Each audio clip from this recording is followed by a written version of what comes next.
삶의 진실들, 스머신 몸.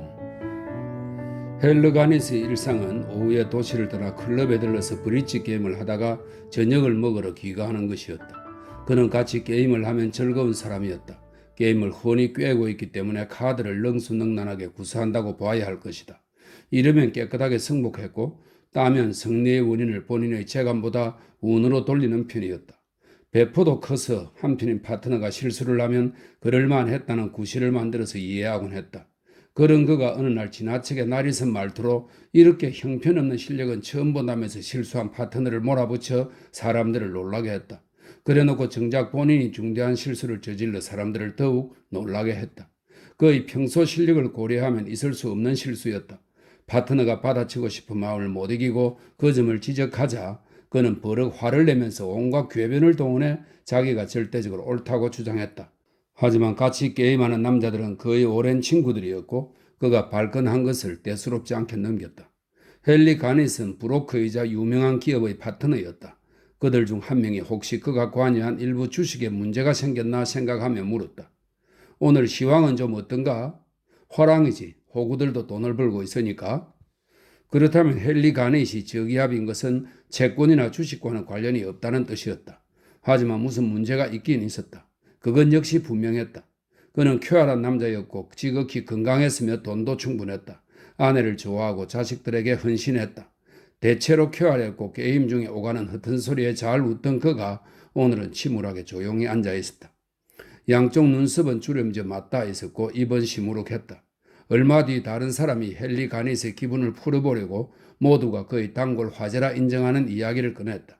자네 아들 잘 있었나 헨리? 토너먼트에서 꽤 잘했잖아. 헨리 가닛이 찌푸린 미간을 더 구겼다. 내 기대에는 한참 못 미쳤다네. 몬테카를로에서는 언제 돌아오나? 어젯밤에 돌아왔어. 거기서 좋았대? 그랬겠지. 내가 아는 건 녀석이 바보짓을 했다는 거야? 이런 왜? 그 얘기는 아무래도 안 하는 게 좋겠어. 세 남자는 궁금한 눈으로 그를 쳐다보았다. 헨리 가넷이 초록색 탁자보를 향해 인상을 썼다. 미안하네 친구들, 자네 차례야. 게임은 긴장감과 침묵 속에서 진행되었다. 가넷은 비딩을 받았다. 그는 게임을 형편없이 하는 바람에 세 판을 내리쳤지만 한마디도 하지 않았다. 러브 게임이 다시 시작되었다. 이 러브 게임은 두 명씩 짝을 이뤄 먼저 두 번 연속 이긴 팀이 승리하는 브릿지 게임입니다. 러브 게임이 다시 시작되었다. 그가 두 번째 판에서 다른 무늬의 카드를 냈다. 하나도 없어? 그의 파트너가 그에게 물었다. 가닛은 속이 타는지 대답조차 하지 않았다.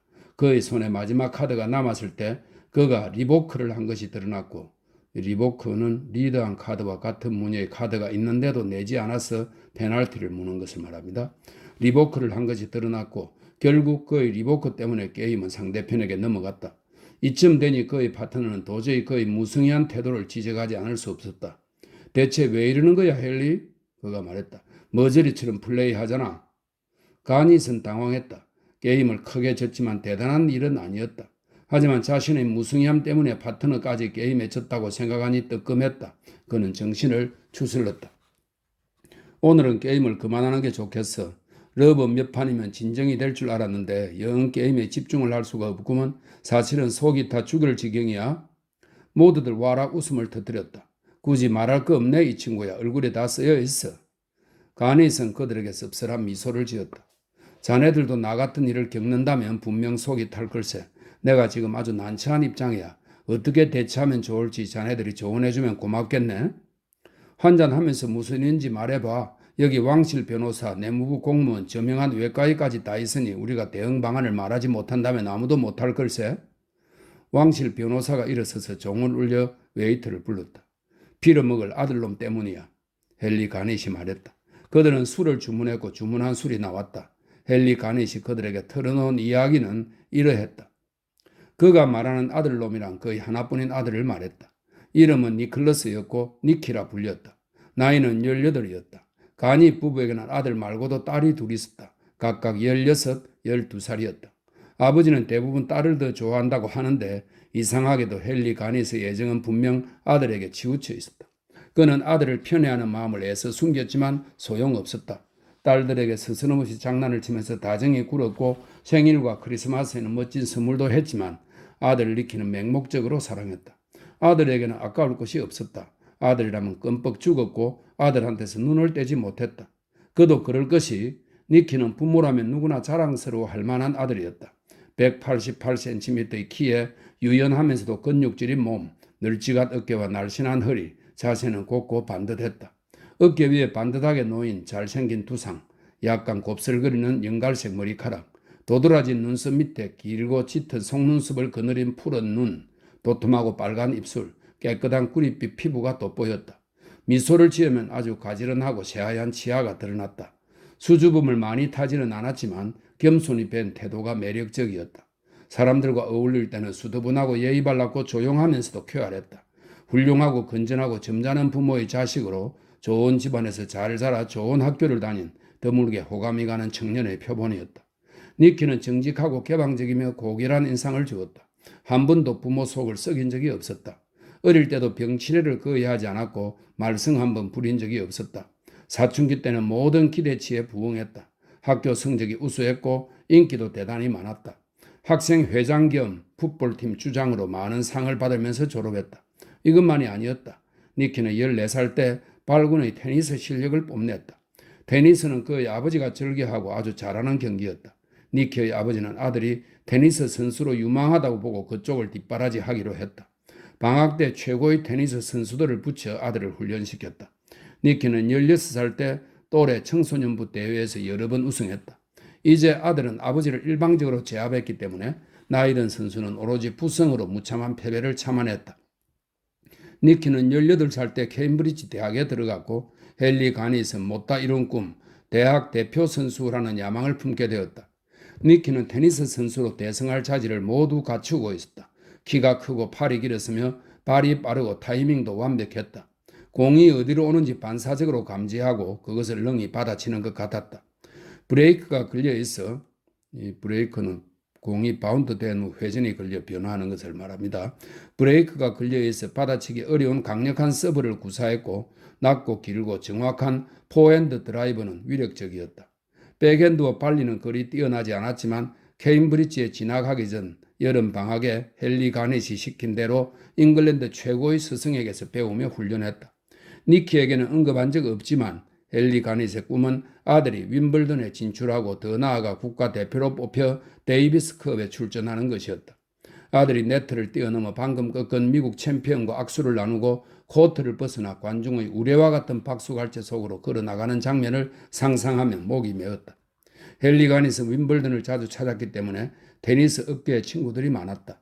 어느 날 저녁 그는 시티로 저녁을 먹으러 갔다가 우연히 그 친구들 중 하나인 브레이바존 대령과 옆자리에 앉게 되었다. 자연스럽게 니키 이야기를 하다가 다음 시즌에 니키가 대학 대표로 뽑힐 가능성이 얼마나 되느냐고 물었다. 그 애를 몬테카를로로 내려보내서 거기 봄대회에 출전시키면 어때? 뜬금없이 대령이 말했다. 에이, 그 녀석에겐 무리야. 아직 19살이고 지난 10월에 캠브리지에 입학했을 뿐인데 그 치열한 경쟁을 어떻게 이겨내겠어? 물론 오스틴과 폰 크렘한테는 이 두 사람은 유명한 테니스 선수입니다. 버니 오스틴과 고트트리프 폰 크렘을 말합니다. 오스틴과 폰 크렘한테는 상대가 안 되겠지만 한두 번은 이길 수도 있어. 신참들과 붙으면 한두 게임 이기지 말란 법도 없지. 최상급 선수들과 한 번도 붙은 적이 없으니 좋은 훈련이 될 거야. 자네가 내보내는 휴양지 경기보다 배우는 게 훨씬 더 많을걸? 그런 생각은 미처 못했군. 학기 중에 캠브리지를 떠나게 할 수 없어. 항상 녀석에게 테니스는 그냥 게임이고 그 때문에 학업에 지장이 있어서는 안 된다고 해왔거든. 브레이바존 대령은 가닛에게 학기가 언제 끝나는지 물었다. 문제 없겠어. 사흘 정도만 빠지면 되니까. 그 정도야 지장 없잖아. 알다시피 지금 우리가 믿고 있던 선수 둘이 부진해서 난처한 지경에 있어. 최고의 팀을 꾸려보내고 싶은데 말이야. 독일은 최고의 선수들을 보낼 테고 미국도 그럴 텐데. 어림도 없네 이 친구야. 무엇보다 니키는 실력이 부족해. 게다가 아직 어린애라 돌봐줄 사람 없이 몬테카를로로 보내는 건 영 내키지가 않아. 내가 시간을 낼 수 있다면 한번 고려해 보겠지만 그것도 불가능해. 내가 가잖아. 경기는 뛰지 않지만 영국팀의 주장으로 갈 거야. 내가 그 아이를 지켜보겠네. 자네는 바쁠 거 아닌가. 게다가 자네에게 그런 책임을 지울 순 없지. 한 번도 해외에 나간 적 없는 아이야. 솔직히 말하면 그 아이가 거기 있는 동안 난 한순간도 마음을 놓지 못할 걸세. 그들은 거기서 이야기를 마쳤고 헨리 가닛은 곧장 집으로 갔다. 브레이바존 대령의 제안이 어찌나 흐뭇한지 아내에게 그 이야기를 하지 않을 수 없었다. 그 사람이 니키를 그토록 좋게 평가할 줄 누가 알았나. 녀석의 경기를 보았는데 녀석의 실력이 괜찮다는군. 훈련만 더하면 인류로 올라설 수 있대. 우리 애가 윈블던 준결선을 치르는 모습을 보는 날이 올지도 모르겠어 여보. 가니 부인은 그 예상을 깨고 그 생각에 크게 반대하지 않았다. 니키는 이제 18살이에요. 여태 말썽 한번 부린 적 없는데 이번이라고 말썽을 부릴 이유는 없죠. 그 아이의 학업도 고려해야지. 그걸 잊지 마. 학기 말을 어영부영 보내게 놔두었다간 아주 나쁜 선례가 될 거야. 딱 사흘인데 무슨 큰일이 나겠어요? 니키에게 이런 기회를 빼앗아서는 안 돼요. 당신이 하라고 하면 니키는 얼씨구나 신이 나서 할 거예요. 난 반대야. 테니스를 시키려고 우리 아이를 케임브리지에 보낸 게 아니라고. 우리 아이가 믿음직하다는 건 알지만 그 아이를 유혹으로 시험하는 건 바보짓이야. 니키는 혼자 몬테카를로에 가기엔 너무 어려. 당신 말은 그 아이가 뛰어난 선수들을 상대하기에 역부족이라는 건데 그건 모르는 거예요. 헨리 가닛은 살짝 한숨을 내쉬었다. 집으로 오는 차 안에서 그가 생각한 것은 오스틴은 건강이 불확실하고 폰 크렘은 침체기라는 사실이었다. 그럴 리는 없겠지만 혹시 니키에게 약간의 운이 따라준다면 니키가 케임브리지 대표 선수로 선발되지 않을까. 하지만 물론 그것은 허황된 바람이었다. 어림없는 소리 말아요 여보. 난 이미 결심했고 절대 바꾸지 않을 거야. 가닛 부인은 입을 다물었다. 하지만 이튿날 니키에게 편지를 써서 있었던 일을 말하고는 만약 너가 가고 싶고 아버지의 허락을 얻고 싶으면 어떻게 해야 하는지 알려주었다. 하루 이틀 뒤 헨리 가닛은 아들의 편지를 받았다. 아들은 아주 들떠 있었다. 테니스 선수로 활동하는 코치님과 학장님을 만났는데 마침 학장님은 브레이바존 대령과 아는 사이였고 학기 말 전에 여행을 떠나는 것에 반대하지 않았으며 학장님과 대령 모두 그것이 놓치기 아까운 기회라고 생각했다는 내용이었다. 또한 본인에게 아무런 해가 되지 않을 것이니 아버지가 이번만 특별히 허락해 준다면 다음 학기에는 맹렬히 착실히 공부할 것을 약속한다고 말했다. 참으로 사랑스러운 편지였다.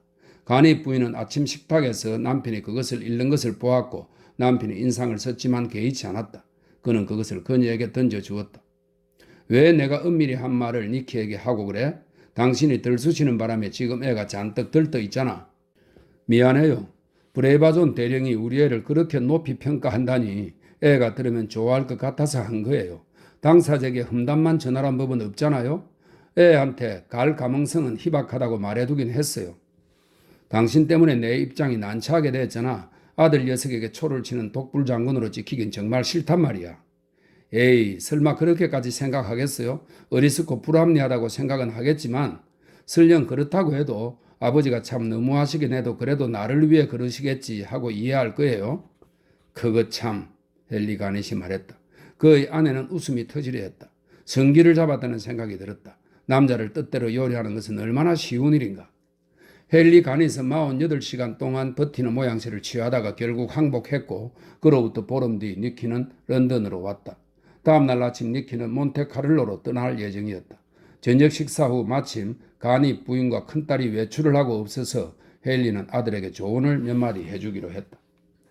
이 나이에 너를 몬테카를로 같은 곳에 사실상 혼자 보내려니 마음이 편치가 않구나. 그가 말을 꺼냈다.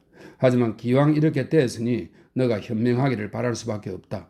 잔소리 심한 아비가 되기는 싫다만 세 가지는 꼭 조심하라고 당부하지 않을 수가 없구나. 첫째, 도박. 도박은 하지 말아라. 둘째, 돈. 아무에게도 돈을 빌려주지 말아라. 셋째, 여자들과 절대 엮이지 말아라. 이 세 가지만 하지 않으면 크게 말썽에 휘말릴 일은 없을 테니 그것만 명심해. 알았어요, 아버지. 니키가 미소를 지었다. 할 말은 그게 전부야. 아비는 세상 물정을 잘 아니 아비 말을 믿으렴 건전한 조언이니까 명심할게요. 약속해요. 착한 녀석. 이제 그만 여자들에게 가보자. 니키는 몬테카를로 대회에서 오스틴이나 폰크렘을 이기지는 못했지만 망신을 당하지도 않았다. 스페인 선수를 상대로 뜻밖의 승리를 따냈고 오스트리아 선수와는 다들 승부를 예측하지 못할 만큼 아슬아슬한 접전을 펼쳤다. 또한 혼합 복식조로 준결승까지 진출했다. 매력으로 모든 일을 사로잡고 본인도 경기를 즐겼다. 그가 가능성을 입증했다는 것이 일반적인 평가였다. 브레이바존 대령은 니키에게 나이가 좀 더 들고 인류 선수들과 경험을 쌓으면 아버지의 자랑이 될 거라고 말했다. 대회가 끝나서 다음날 니키는 비행기를 타고 런던으로 돌아갈 예정이었다.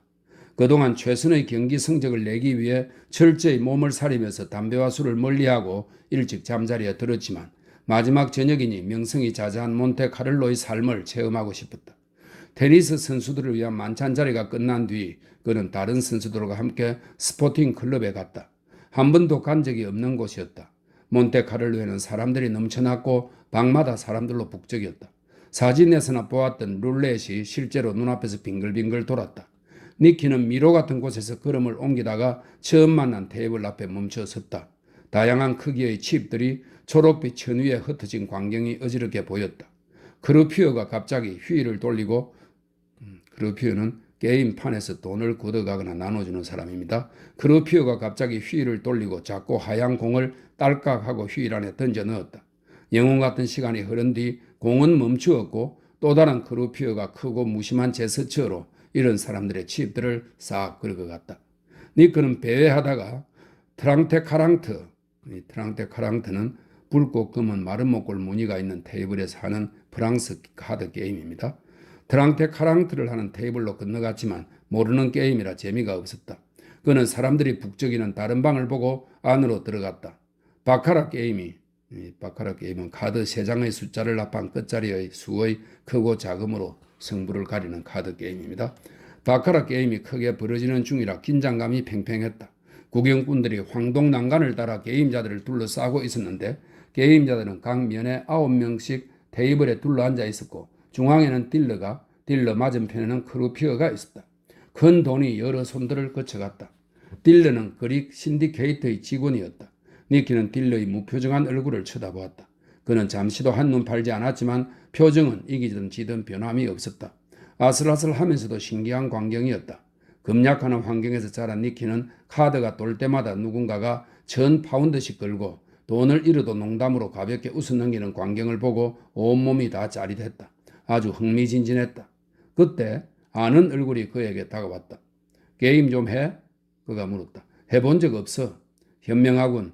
이 게임 별로야. 가서 한잔하자. 그래. 니키는 친구들과 술을 마시면서 카지노에 온 것이 처음이라고 말했다. 아, 그래도 몇 푼 따고 가야지. 운을 시험하지 않고 몬테카를로를 떠나는 건 머저리 짓이야. 어차피 100프랑쯤 잃어도 해될 건 없잖아. 내 생각도 그렇긴 해. 하지만 아버지가 내가 오기만을 목 빼고 기다리시는 데다 하지 말라고 당부하신 3가지 중에 도박도 있어. 하지만 니키는 친구와 헤어진 뒤 룰렛이 돌아가는 테이블로 슬슬 돌아갔다.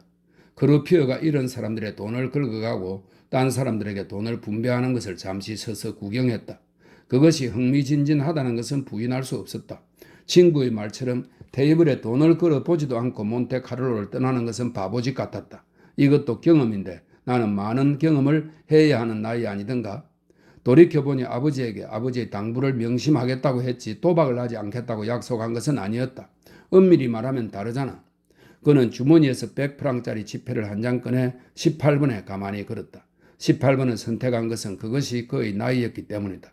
그는 두근거리는 가슴으로 휴일이 돌아가는 것을 지켜보았다. 작고 하얀 공이 직구정 꼬마 악마처럼 요리조리 튕겨나갔고 휴일이 점점 더 느리게 돌아가면서 작고 하얀 공은 멈출 것처럼 멈칫거리다가 다시 움직였다. 공이 18번에 떨어졌을 때 니키는 자기 눈을 믿을 수가 없었다. 많은 칩들이 그에게 넘어왔고 그는 떨리는 손으로 칩들을 받았다.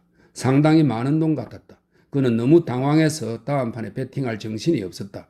어차피 게임을 계속할 의사도 없었다. 한 번으로 족했다.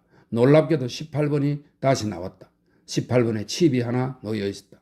세상에 또 땄군요. 옆에 서 있던 어떤 남자가 그에게 말했다.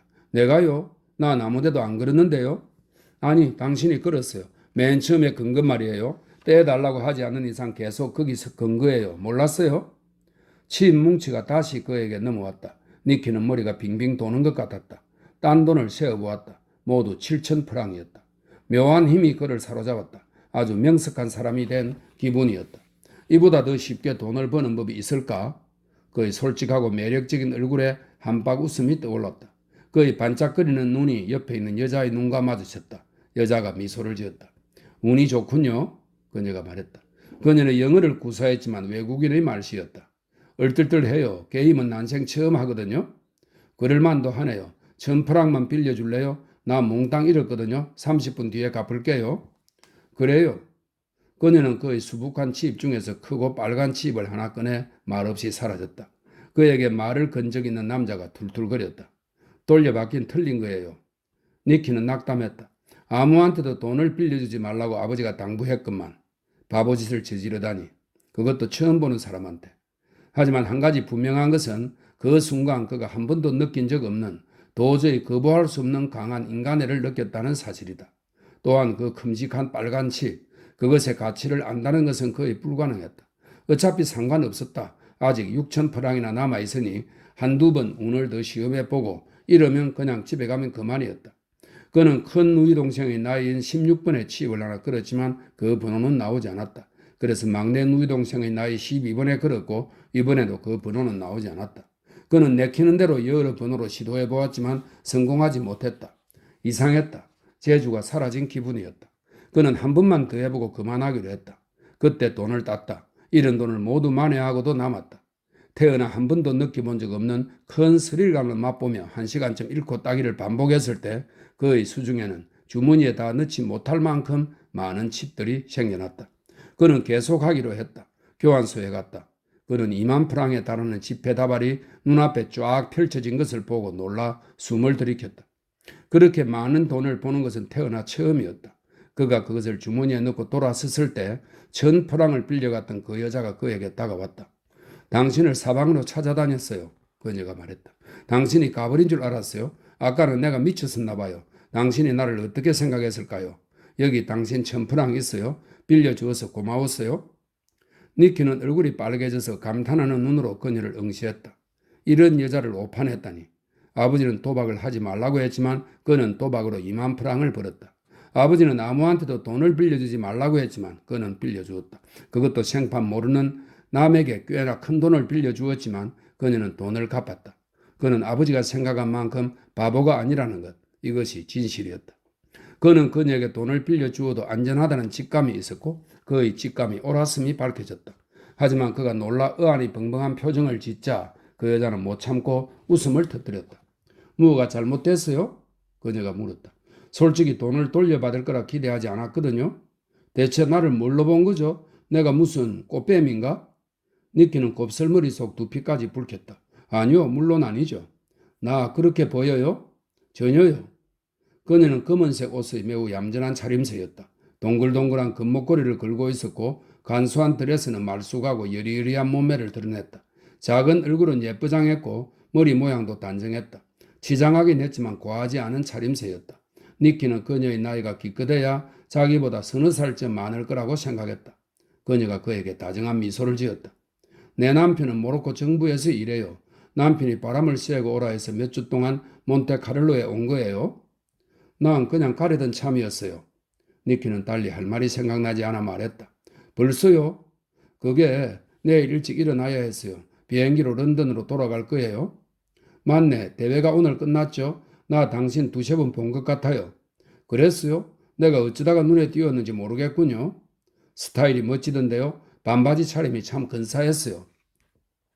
니키는 잘난치 않은 청년은 아니었지만 그녀가 그에게 말을 붙이려 1,000프랑을 빌린 게 아닌가 하는 생각이 들었다. 니크보크에 가본 적 있어요? 그녀가 물었다. 아니요, 아직 한 번도. 에이, 거기도 안 가보고 몬테카를로를 떠나면 안 되죠. 거기 춤추러 안 갈래요? 사실 나 배가 고파서 베이컨이랑 달걀 생각이 간절해요. 니키는 여자들과 엮이지 말라는 아버지의 조언이 생각났지만 이 여자는 달랐다. 예쁘고 아담한 외모만 봐도 아주 괜찮은 사람임을 알 수 있었다. 그녀의 남편은 공무원인 것 같았다. 아버지와 어머니의 친구들 중에 공무원들이 가끔 아내를 데리고 저녁을 먹으러 집에 오곤 했다. 그들의 아내들은 이 여자처럼 젊지도 예쁘지도 않았지만 이 여자는 그 부인네들 못지않게 숙녀다웠다. 그는 23,000프랑이나 땄으니 조금 즐기는 것도 나쁘진 않겠다고 생각했다. 같이 가죠. 그가 말했다. 하지만 오래 있지는 못할 거예요. 7시에 깨워달라고 호텔에 말해두었거든요. 당신이 원할 때 가도록 해요. 니키가 보기에 니크보크는 대단히 유쾌한 곳이었다. 그는 베이컨과 달걀을 맛있게 먹었다. 그들은 샴페인을 함께 나눠 마시고 춤을 추었다. 여자가 니키에게 춤을 참 멋지게 추네요 하고 말했다. 그는 자기가 춤을 잘 춘다는 것을 알고 있었고 물론 그녀도 같이 춤을 추기에 좋은 상대였다. 깃털처럼 가벼웠다. 그녀가 뺨을 그의 뺨에 기대했다. 서로의 눈이 마주쳤을 때 그녀의 눈 속에 어린 미소에 그는 가슴이 설렜다. 유색인 여성 가수가 허스키하고 관능적인 목소리로 노래를 불렀다. 실내는 사람들로 북적였다. 잘생겼다는 소리 많이 들었죠? 그녀가 물었다. 그렇진 않은데요. 그가 웃음을 터뜨렸다. 이런 그는 생각했다. 이 여자가 나한테 반한 모양인데?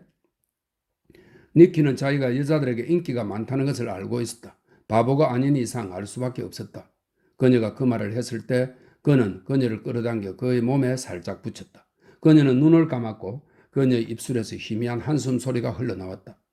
내가 이 많은 사람들 앞에서 당신한테 키스한다면 지나친 걸까요? 그가 말했다.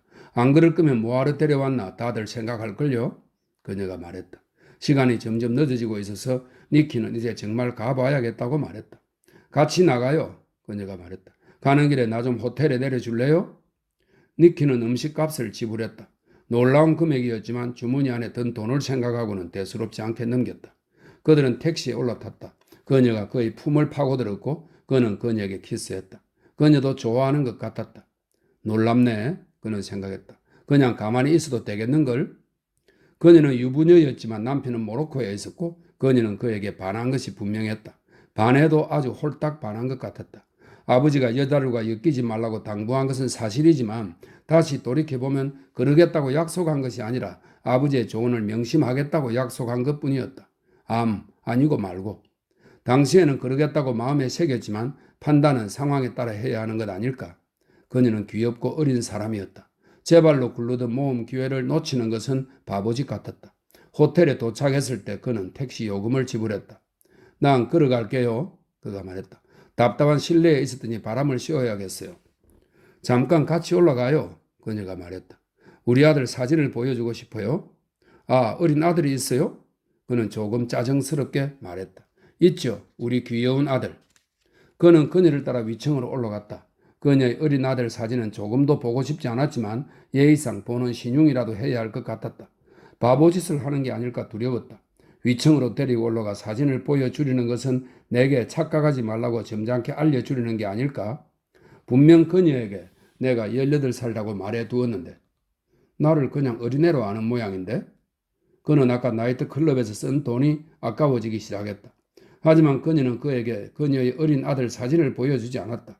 방 안에 들어서자마자 그녀는 그를 향해 휙 돌아서더니 두 팔로 그의 목을 감고 입술을 포개어 그에게 키스했다. 그는 이렇게 정열적인 키스는 태어나 처음이었다. 자기야, 그녀가 말했다. 아버지의 조언이 다시 한번 니키의 뇌리를 언뜻 스쳤지만 그는 그것을 잊어버렸다. 니키가 잠귀가 밝아서 작은 소리에도 잠에서 깼다. 2~3시간 지났을까? 그는 잠에서 깨어 여기가 어디일까 잠시 어리둥절했다.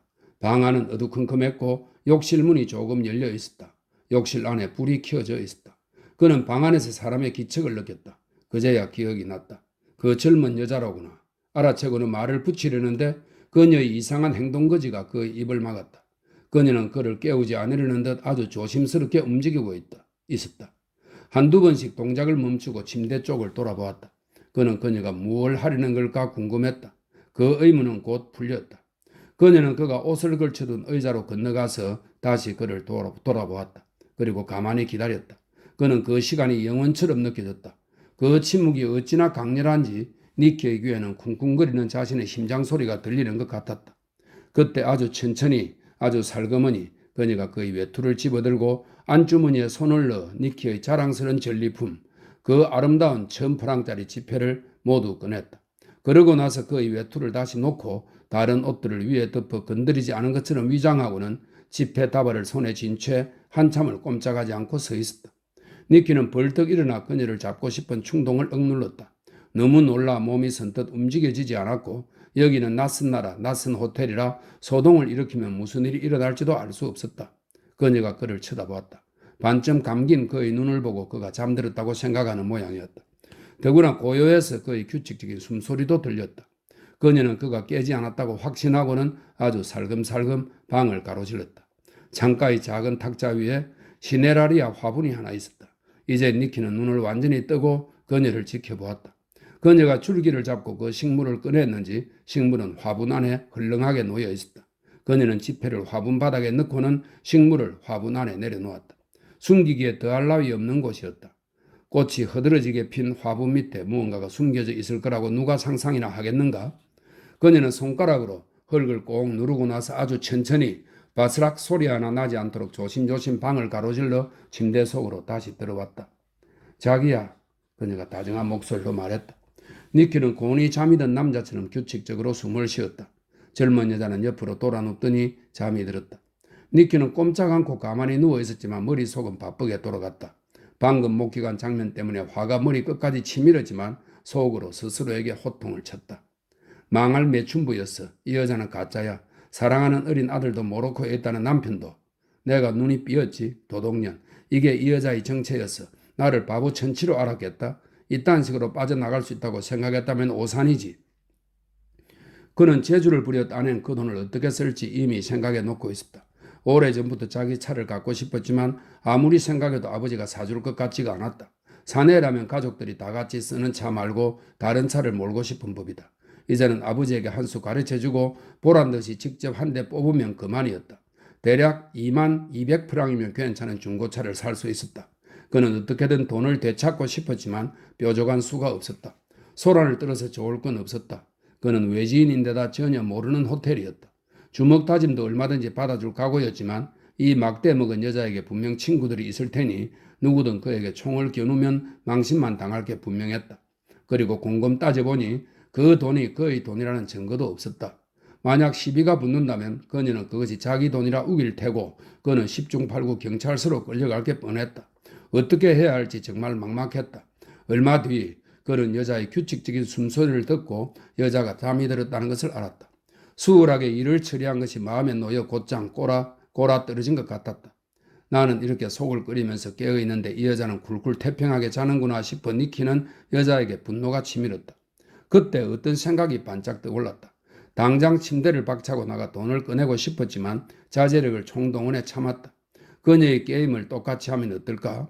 그녀가 그의 돈을 몰래 훔쳤으니 그가 그것을 도로 몰래 훔쳐내면 둘은 비기는 셈이었다. 그는 이 사기꾼 여자가 깊이 잠들었다는 확신이 들 때까지 가만히 기다리기로 했다. 그리고 아주 오래 기다렸다고 느껴질 때까지 참고 기다렸다. 그녀는 꼼짝도 하지 않았다. 그녀의 숨소리는 아기처럼 규칙적이었다. 자기야, 그가 그녀를 불렀다. 대답이 없었다. 움직임도 없었다. 그녀는 세상 모르게 자고 있었다. 그는 아주 천천히 순간순간 동작을 멈춰가면서 아주 조용히 침대를 빠져나왔다. 그리고 잠시 가만히 서서 그의 기측에 그녀가 깨었는지 그녀를 쳐다보며 확인했다. 그녀의 숨소리는 아까처럼 규칙적이었다. 그는 방을 건너갈 때 의자나 탁자를 건드려 소리를 내지 않도록 방 안의 가구를 유심히 살펴보며 가만히 기다렸다. 두 걸음 내딛고 기다린 다음 다시 두 걸음 걸었다. 그렇게 아주 가벼운 걸음으로 아무 소리도 내지 않고 장장 5분에 걸쳐 창가로 갔고 거기서 다시 기다렸다. 침대가 살짝 삐걱대는 바람에 깜짝 놀랐지만 그녀가 잠결에 뒤치긴 것뿐이었다.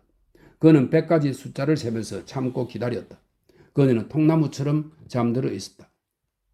그는 극도로 조심스럽게 줄기를 잡고 시네라리아를 살그머니 화분에서 빼냈다. 그리고 다른 손을 화분 안에 넣었다. 손가락이 지폐에 닿았을 때는 심장이 미친 듯이 뜀박질을 했다. 손이 그것을 쥐었다. 그는 그것을 천천히 빼냈다. 그리고 식물을 제자리에 놓고 돌아서면서 흙을 조심조심 눌렀다. 한쪽 눈은 침대에 누워있는 형체에 내내 머물렀다. 형체는 꼼짝하지 않았다. 그는 잠시 뜸을 들였다가 그의 옷들이 놓여있는 의자까지 살금살금 이동했다. 지폐 뭉치를 외투 주머니 안에 넣고 나서 옷을 입기 시작했다. 소리가 나면 큰일이다 싶어 옷을 입는데 좋기 25분은 걸렸다. 그의 옷은 풀을 먹이지 않은 셔츠와 정장 재킷이었다. 풀 먹인 셔츠가 아니라 소리가 덜 나는 셔츠인 것이 천만다행이다 싶었다. 거울 없이 넥타이를 매는 것은 어려웠지만 단정하게 매지 않아도 괜찮다고 현명히 생각했다. 이 모든 상황이 슬슬 장난처럼 보이기 시작했다. 마침내 그는 옷을 다 입었고 신발은 손에 들고 있었다. 복도에 나가면 신을 생각이었다. 이제 방을 가로질러 문까지 가야 했다. 그는 잠귀가 밝은 사람도 깨우지 않을 만큼 아주 조용히 문까지 갔다. 하지만 문이 잠겨 있어서 열어야 했다. 그는 열쇠를 아주 조용히 돌렸고 끼익 소리가 났다. 누구야? 젊은 여자가 침대에서 벌떡 일어나 앉았다. 니키는 심장이 덜컥 내려앉았다. 혼신의 힘을 다해 정신을 똑바로 차렸다. 나예요. 6시라 그만 가봐야 해요. 당신을 깨우고 싶지 않았어요. 오, 깜빡했네. 그녀는 다시 베개 위로 불썩 떨어졌다. 어차피 당신 깼으니까 그냥 신발 신을게요. 그는 침대에 걸터앉아 신발을 신었다. 나갈 때 시끄럽게 굴면 안 돼요. 호텔 사람들이 좋아하지 않을 거야. 아, 너무 졸려. 얼른 다시 자요. 키스해주고 가요. 그녀는 고개를 숙여 그녀에게 키스했다. 당신은 착한 남자고 멋진 연인이야. 여행 잘해요. 니키는 호텔을 벗어나기 전까지 안심할 수 없다고 생각했다. 동은 이미 튼 상태였다. 하늘은 구름 한 점 없었고 항구에는 요트와 고깃배들이 잔잔한 수면 위에 꼼짝 않고 있었다. 어부들이 부두 위에서 벌써부터 오늘 작업을 준비했다. 거리는 적막했다. 니키는 달콤한 아침 공기를 길게 들이마셨다. 머리가 맑고 상쾌했다. 기분이 참 좋았다. 그는 어깨를 쫙 펴고 후들거리는 다리를 성큼성큼 움직여 언덕을 올라간 뒤 카지노 앞에 정원을 따라 걸어서 그의 호텔로 갔다. 목도리를 두르고 베레모를 쓴 짐꾼들이 복도에서 부지런히 비지를 했다. 니키는 방으로 올라가 뜨거운 물로 목욕을 했다. 물속에 누워서 자기는 사람들이 생각하는 그런 얼간이가 아니라고 생각하면서 흐뭇한 기분에 취했다. 목욕을 마치고 운동을 하고 나서 옷을 입은 다음 짐을 싸놓고 아침을 먹으러 아래층으로 내려갔다. 배가 엄청 고팠다. 그가 좋아하는 유럽식 아침 식사는 아니었다. 그는 포도와 오트밀, 베이컨 에그, 바삭바삭하고 입안에 살살 녹는 오븐 안에 신선한 롤빵, 마멀레이드, 커피 3잔을 먹고 마셨다. 아까부터 기분이 끝내주게 좋았는데 지금은 더 좋았다. 그는 최근에 배워 피우기 시작한 파이프 담배에 불을 붙이고 음식값을 지불한 뒤 대기 중인 차에 올라탔다. 차는 그를 태우고 칸 반대편에 위치한 공항으로 향했다. 니스까지 이어진 길이 언덕 위로 뻗어나갔고 아래쪽으로 푸른 바다와 해안선이 펼쳐졌다. 참 예쁘다는 생각이 절로 들었다. 차는 니스를 통과했다. 대단히 쾌청하고 온화한 아침이었다. 차는 곧 바다를 따라 쭉 뻗은 긴 직선 도로에 들어섰다. 니키는 요금을 지불했다. 간밤에 딴 돈이 아니라 아버지가 준 돈에서 냈다. 니크보크에서 음식값을 내느라 1000프랑짜리 지폐를 바꾸긴 했지만 그 사기꾼 여자가 빌려간 1000프랑을 갚았으니 그의 주머니 안에는 아직 2만 프랑에 달하는 지폐가 들어있었다. 그것들을 보고 싶었다. 그의 잃어버릴 뻔한 돈이라 금액이 곱절은 되는 것처럼 느껴졌다. 그는 여행 복장으로 갈아입을 때 안전하게 보관하려 바지 주머니에 넣어둔 지폐들을 꺼내 하나씩 세어보았다. 이상한 일이었다. 20장이어야 할 지폐가 26장이었다. 이해가 가지 않았다. 다시 세어보았다. 잘못 센 것이 아니었다. 모두 2만 프랑이어야 하는데 그가 가진 것은 틀림없이 2만 6천 프랑이었다. 어찌된 영문일까? 그는 스포팅 클럽에서 생각한 것보다 돈을 더 많이 딴 것인지 따져보았다. 하지만 그것은 불가능했다. 계산대 뒤의 남자는 5천 프랑짜리 지폐를 4줄로 나란히 늘어놓았고 그가 직접 돈을 세어보았기 때문이다. 벼랑간 답이 나왔다. 시네라리아를 꺼낸 뒤 화분 안에 손을 넣었을 때 그는 그의 돈만 꺼낸 게 아니라 그녀가 저축해둔 돈까지 꺼낸 것이다. 니키는 차 안에서 고개를 젖히고 한바탕 웃음을 터뜨렸다. 이보다 더 재미난 이야기가 있을까? 아침에 잠에서 깬 그녀가 절묘한 솜씨로 훔쳐낸 돈이 있을 거라 기대하면서 화분으로 갔다가 그 돈만이 아니라 원래 자기 돈까지 몽땅 없어진 것을 깨닫는 모습을 상상하자 웃음이 더 크게 터졌다. 달리 방법이 없었다. 그는 그녀의 이름도 그녀가 그를 데려간 호텔의 이름도 알지 못했다. 돌려주고 싶어도 돌려줄 수가 없었다. 꼴 좋다. 그래도 싸지. 그가 말했다. 이것이 헨리 가넷이 브릿지 테이블을 사이에 두고 친구들에게 들려준 사연의 전말이다. 어젯밤 저녁을 먹고 나서 그의 아내와 딸이 항구로 내려간 뒤 니키가 그 이야기를 모두 털어놓았다고 했다. 그런데 나는 이 녀석이 너무 의기양양한 게 아주 못마땅하단 말이야. 딱 카나리아를 삼킨 고양이라니까. 게다가 녀석이 말을 마치고 뭘 했는지 알아? 그 순진한 눈으로 나를 쳐다보며 이러더군. 있잖아요, 아버지. 아무래도 아버지가 해주신 조언은 문제가 좀 있는 것 같아요. 아버지는 또박하지 말라고 하셨는데 저는 했고 큰 돈을 땄어요. 아버지는 돈을 빌려주지 말라고 하셨는데 저는 빌려주었고 돌려받았어요. 또 아버지는 여자들과 엮이지 말라고 하셨는데 저는 했고 그 결과 6천 프랑이나 벌었으니까요. 새 친구가 와락 웃음보를 터뜨리는 바람에 헨리 가닛은 기분이 더 상했다. 자네들은 좋다고 웃지만 나는 입장이 난처하게 됐단 말일세. 아들놈이 나를 공경하고 존경하고 내가 무슨 말을 하든 복음의 진리처럼 받아들였는데 이제는 나를 잔소리나 해대는 늙은 바보로 본다고 녀석의 눈빛에 쓰여 있단 말이야. 그렇게 속탄을 하면 좋을 게 없자는가. 녀석이 그저 유행이었다는 건 모르고 자기가 영리해서 그리 된 줄 안다니까. 이러다가 애가 망가질까 걱정이야. 당신 정말 바보 천치처럼 보이긴 해. 그들 중 한 명이 말했다. 그건 부인할 수 없어. 아닌가? 그건 나도 알아. 그래서 은찬다 이 말이야. 빌어먹을. 너무 불공평하지 않은가 말이야. 운명은 그렇게 속임수를 쓸 권리가 없다고. 어쨌든 내 조언은 정당한 것이라고 자네들도 인정할 수밖에 없을걸. 정당하고 말고. 그리고 요 못된 아들놈이 뜨거운 맛을 봤어야 했는데 그러지를 않았잖아. 당신들은 세상 물정을 잘 아니 내가 이 상황에 어떻게 대처해야 할지 말 좀 해보게. 하지만 아무도 말을 하지 못했다. 이봐 헨리, 나라면 걱정하지 않겠어? 변호사가 말했다. 내가 보기에 당신 아들은 복을 타고 태어났어. 길게 보면 그게 똑똑하거나 부유하게 태어난 것보다 낫지 않은가?